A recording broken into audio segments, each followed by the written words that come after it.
Davide Mendo, come si può raccontare la sconfitta? Anche perché insomma, il tuo Montecchio ha lottato, non è stato lì a guardare, poi nella fase finale della partita insomma, il Follonia ha preso il largo.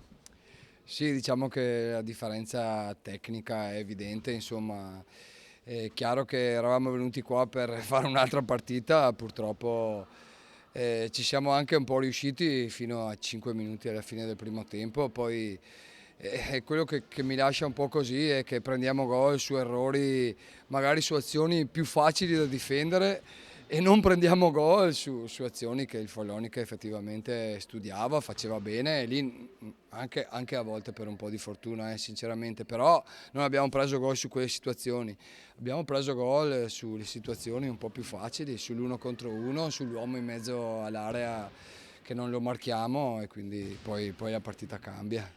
Senti, però assenze anche pesanti, soprattutto il portiere, questo Martinez mi sembra, insomma, 4 giornate sono tantissime perché quasi da galera e quindi insomma andrebbe un po' rivisto la storia, però giocatori interessanti perché Vega e il Colo, come si dice, insomma, perché c'ha i capelli rossi, è il colorato, però giocatori interessanti davvero.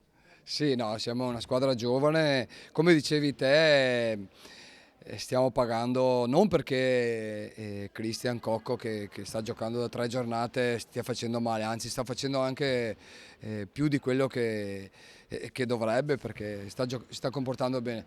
Chiaro che paghiamo tanto, vorrei vedere anche le altre squadre senza il portiere per 3 giornate, qualsiasi squadra.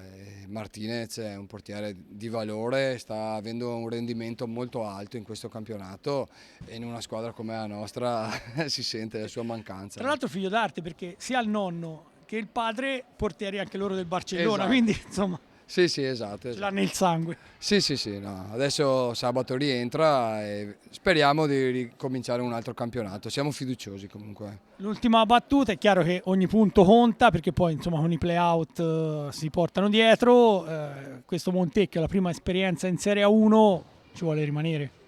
Sì, lotteremo fino alla fine e il nostro obiettivo è quello di riuscire a fare più punti possibile e poi vediamo dove saremo alla fine del campionato e poi i play-out. Se andremo a fare i play-out, magari mi auguro anche di no, perché abbiamo ancora tutti gli scontri diretti e vedremo. Comunque non molleremo un centimetro fino all'ultimo secondo dell'ultima partita.